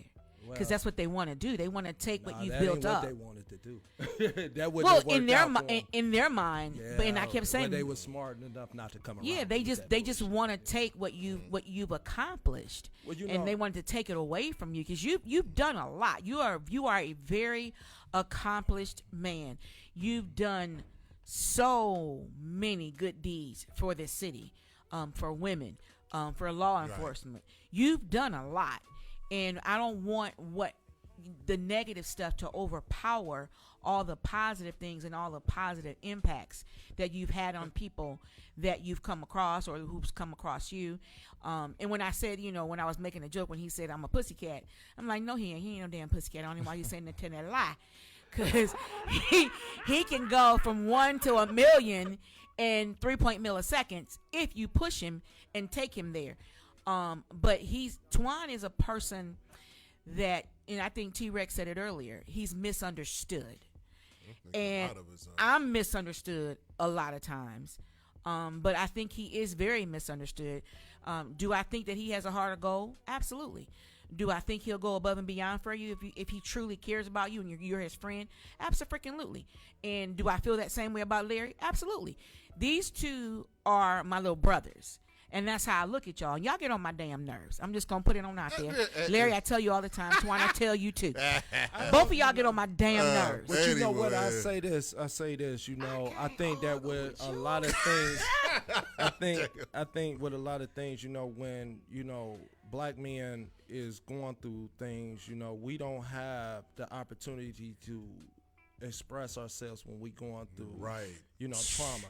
You know what I'm saying? And everybody want us to hold it up and bottle it up when society beat the fuck out of us. Yep, you're right. And I think that, everybody want us to be silenced and everything. Like, believe it or not, I still got that restraining order on me. Yep. I got to pay thousands of dollars to get some fuckery up off of me. Because it's 5 years, right? Wasn't it 5 years? And despite of anything, I was totally not guilty, and the judge knows she done fucked up. You know what I'm saying? But instead of her being somebody with integrity to say, you know what, that was fucked up, I'm going to hold you accountable for lying on this man. I didn't put my name up on it, you thinking that it was him that was doing this to you, and then come to find out it was you that was doing it to him. Mm-hmm. The prosecutor went to her and told her, no, it's not Twan, it's her. Mm-hmm. The prosecutor. They wrote a brief. They put her in the lead system so she won't be able to do this ever again. That's the reason why I haven't seen her. Now, has she been driving by? Yeah, she has been driving. I've seen her a few times and everything, and different, hookups and everything like that. But, here's the thing, again. Just stay away. Sometimes, and that's, you can't run away from drama all the time. That shit comes right, it's a problem there. I learned a lot. And here's the reason you went. Yeah, that's where I went to preachers. Nobody stuck there. Where in the fuck is the so-called activists when it comes to building peace? Okay, when you go to the peacemakers and you say, "Hey, peacemaker, you supposed to stop the bullshit, stop somebody before somebody." If you looking at Twan as this violent, dangerous person, you know what can potentially happen based off of what your perception of me is. So why you not being a real man or a real woman and step your ass out there? A few preachers that I had spoken to, I told them and I challenged them, how do you say you a man of God when the man was going through what he was going through, and my ex was going to some of my preacher friends. Wait. But what? Yeah, she was going to some of my preacher friends. But she wanted to, nobody was filtering and said, listen, you, come here, come on, you came to me. So come on, let's go up in here and we need to have this conversation. I know you and Twan care about each other, but this is not going to work. This is not cool. Y'all going to either work this out or y'all going to leave it alone. And as a result of being a man of God, what I'm going to coach y'all through this, or what you call that, counsel you guys through there, because somebody going to end up getting hurt. And all of the people from the outside looking in, they want to see, like Jay said, they want to see shit that so they can talk about that shit. You know what I'm saying? So they can well, yep, I knew that. But like I said, and I say it over and over again, like I told her a long time ago, nobody don't give a fuck about you. They don't give a fuck about me. You know what I'm saying? They only want to be around you when you're popular. But men got to have an outlet. Right. And that's the reason why, when you listen through the struggle, that's the reason why I say that a woman can be a man's heaven or she can be his hell. And that's topics that women have to understand. Every day we walk out of the house, our lives is in jeopardy. We got to watch for Pookie. We got to watch for these damn police. We got to look at, now you We got to watch out for the two P's, Pookie and the police. Yeah. So you don't even know me like that. But you seen the video. But you look at the internet, oh, this fucker is. And I trust both of them too. Yeah, and they seen the video of what happened with the, with the situation. So it's like, can you imagine if that would have been a rape case and guys that's locked up for 33 years for rape cases that they didn't do? Yeah, you see what I'm saying? So is somebody put a story out there, they jump on it. You know what I'm saying? And that's a learning tool for me as a black man to understand from going from being a nigga to a black man and understanding the responsibilities. I would like to have a wife, and be a man to that wife. Fuck that being out here. I don't drink, I don't smoke, I don't play dice, I don't do none of that shit. I just stay my black ass in the house. I don't be on that rah-rah shit. But I would protect my wife, my woman, with my life. You know what I'm saying? It's hands down. Any woman that go out, it's rules. You don't touch the doors. If I tell you to leave me and I give you the keys and I see danger, don't ask me no question. Get the fuck out of here. Go. I'll be okay. Just leave me. So it's like what a man stand for compared to what he's supposed to be about. A lot of these guys ain't representing that. So as a result of that, when I looked at it and we going back to, this Merrill's race and things like that, East Cleveland had a lot to do with the fuckery. The police chief and everybody, I had to get at their ass. The one they call Pac-Man, I had to get at his ass. Oh, this mother. Yeah, I don't, you know what I'm saying? I'm about to cuss him out. I said what I said to them, and they know damn well, like I told them, went right to their face. That shit don't mean nothing to me. As a man, I'm willing to give what I give. But you're not going to disrespect me, and I'm not going to allow you to just do what the fuck you want to do. Right. You see what I'm saying? All I want to do, as Jay say, if it could be to a point you have a career, you have a wife. I mean, come on. 13 years of my life been taken away from me. I've been fucking up for a long fucking time in my life. When do it comes to a point when you grow the fuck up? You see what I'm saying? You can't be running around out here talking about, oh, yeah, I'm a Crip. I'm this and that and that. What the fuck? The kids gonna look at you like, motherfucker, you got gray and you still talking about you gang banging, motherfucker. Man, you know what I'm saying? That's real talk. Nobody ain't on that. This is fuck gang banging. You know what I'm saying? Fuck them pistols. It's Black and Decker or Smith and Wesson. And for me, it's Smith and Wesson. And Black and Decker. With me, it's a 9mm hollow point. Yeah, it's Smith and Wesson and Black and Decker because see, I'm gonna protect mine. Fuck the wood, because it's to a point where you got a family and you understand the dynamics of the games that they playing. All I want to do is see prosperity. That's the reason why I ran for mayor. Well, I think that I'm just going to say this. By the way, if I didn't announce the other endorsement, Zach Reed did endorse Justin Bibb for mayor of Cleveland. All right, so also this morning, and also AFCME endorsed AFSCME endorsed Justin Bibb for mayor. They're the federal and municipal employees. Yep. Right. So they endorsed Justin Bibb for mayor. So this is heating up. This is going to be a very interesting race. Right. It's going to be very interesting. Right. But the Twans. Very interesting. But the Twans point, and I'm gonna hate to say this, and this goes for pastors, preachers, and some people that know and know now. Some people don't like peace because they need something to talk about. Yeah. If there is peace, then there's nothing to talk about. Yep. There is no. We can talk about. There is plenty to talk about if there's peace. Right, but to some people like chaos because they like chaos and drama because that's all their life's filled with is chaos and drama. And they would like to cause other people the same pain that they're going through because they don't have any fucking lives. How do you say that you are an activist or you are a disciple of Christ? Because I told a lot of preachers it's the difference between being anointed and appointed. How do you say that you somebody that, represent a lifestyle and you not representing that? I ask these preachers that all the time. These lawyers, I care about you and everything. Okay, fucker, what's going on in East Cleveland? Now that y'all finding out that you ain't gonna get no money from no lawsuit, let's see how much you really care. Oh, well, I can't represent because I ain't gonna get paid. Oh, well, I thought you said you this caring, concerned person. See, I hate a hypocrite because I'm gonna call you out on that. You know what I'm saying? You saying you one way and you saying you another way. And I feel like, that's how do you... So would you like for them to say, you know what? if I'm not getting no money, I can't represent you. Would you like to tell them straight out? Be honest. Be a real man or be a real woman about it. You know what I'm saying? Okay. Just like how, you know, if you dealing with a woman, right, and a woman asks you the question and she said, okay, put me in the game.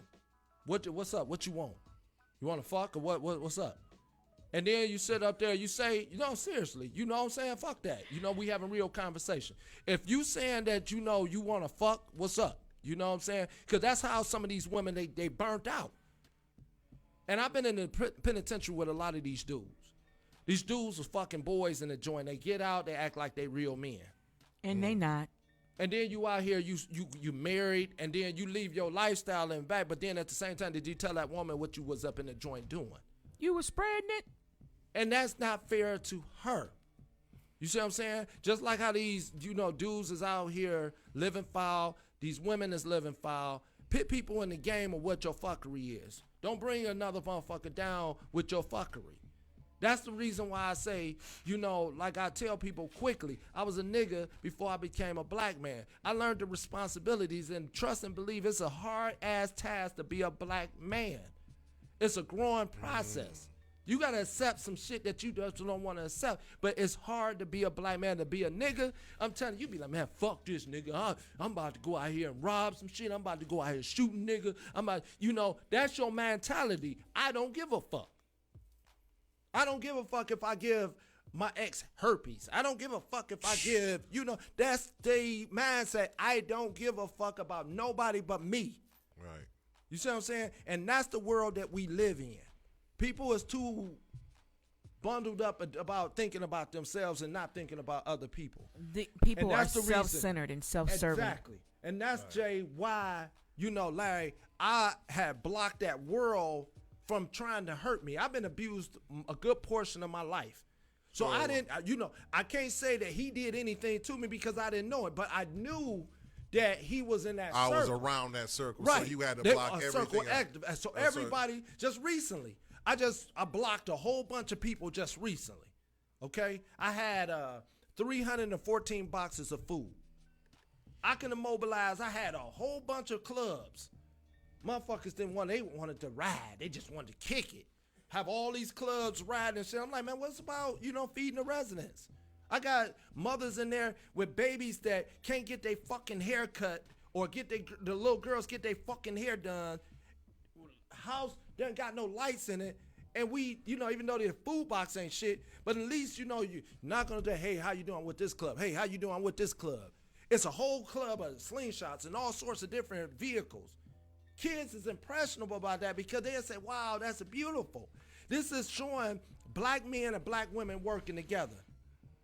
But all certain motherfuckers cared about was the ride and not the fucking mission of what I was trying to explain to them or what we were supposed to be doing. I can't fuck with no males or females. This shit is business. Right. And the business is about growth.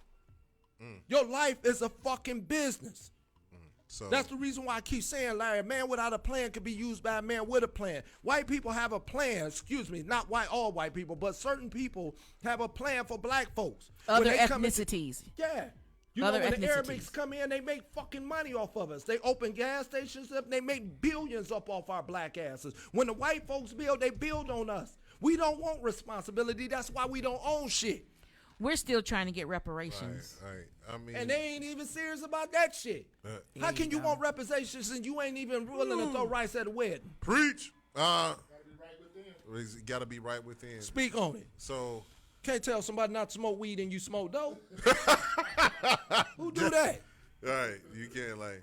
What you over here? You telling me not to smoke cigarettes, but you over here snorting the hell out. We shall perish for a lack of knowledge. Right. Yeah, you can't. I just think it's just so many hypocrites. You know, ladies and gentlemen, I just want to be in peace, man. And if I can just live on my real estate and stay in there, I'm telling you, I have been thinking about this so much. I'm thinking about my podcast. I'm actually, you know, in one of my houses, I'm actually thinking about shutting that down and just renting out my house and just probably buy me about 4 more houses.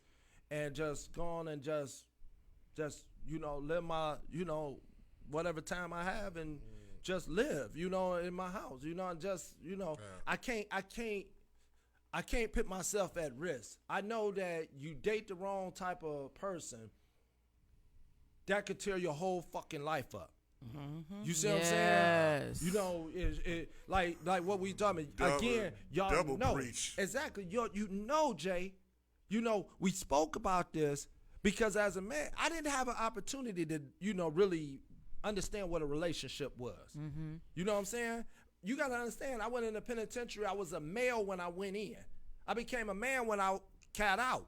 So I didn't know how to court a woman and be there. You know, I had some morals about myself. You know what I'm saying? But when you coming out of the penitentiary after a decade, you know what I'm saying? You got to know how to deal with society. You know what I'm saying? You got to know It's rough dealing with society when you're free. Exactly. It's rough dealing with society every day when you are a free, so quote unquote free person. Yeah. So it's We're like not free. We're still enslaved in the mind. Yeah, we got a pass, permission slips. That's what we have. Yeah, we got permission slips. That's what we have. We don't got. Really? We ain't free. Shit. We ain't free because pass, you can go down here and make a right turn. That's all you got. You got go to to the pay pass. bathroom, You don't that's got. it. You ain't got no life. So I just guess that I would like to be happy. Mm-hmm. Friends of mine that got relationships, right? And they doing, I noticed for friends of mine that's women that got a good guy that came in their life, seen how their equity went up, how they shine, how their whole world is different. Because they're happy and they feel safe. Exactly. And they feel and they together. Yeah. You know what I'm saying? They don't have to watch over and seeing if anybody cheating on them or any of that fuckery or arguing or worrying about if somebody going to shoot them or beat them up or any of that bullshit. And the man, when he got a nice woman that come in his life and she's building up his value. Your value is your partner. Farrakhan told us this. Your value is your partner. Men, I shouldn't say men, boys who are, in men's bodies, don't understand that. Yeah. You see my They face don't right understand now that. with her. They just don't understand that. Thank you. And for someone who was married for 22 years, and trying to come back into being married in a monogamous relationship, and now at 52, you're dating. I married out of high school, so the dating scene is totally different, and it's very difficult to date at my age, because I'm gonna tell you something. I am woman, and I have to tell men all the time, I don't need you, but I want you. But let me tell you what the difference is. You want a woman to want you and not need you. Right. Because if a woman needs you, she's going to use you and abuse you, and she's not going to bring any substance to the table, and she's going to get everything out of you that she can. But if you get a woman that wants you, that means she's going to treat you like the king that you really are. But some little boys don't realize that that's how it's supposed to go, and that's how it's supposed to be. And at 52 years old, dating at my age, I'm going to tell these men, I love my peace.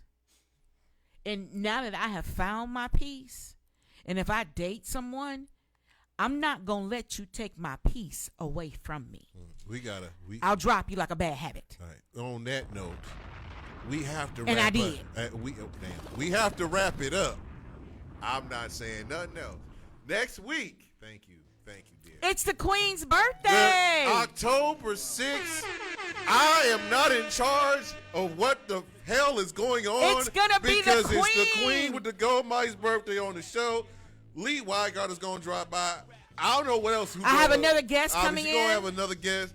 I don't know. It might be balloons and gold shit coming out the damn roof. T-Rex, be ready. Thank you, Twan Billings. If nobody tells you that they love you today, I Twan, do. you know you're coming back, Twan, right? Thank y'all for having me. No problem. All right, Miss Marissa, the queen of organizing, the campaign organizing. So, peace, love, and hair grease. We're out of here. The Human T-Rex show coming on at 9. This is Jay-Z. The takeover. I just think we took the damn thing over. So we'll. Of course, you can come, Stan. All right, we'll be right back. You- We'll be out of here until next week for the Queen's birthday. Peace. The break's over, nigga. God MC, me, J-Ho,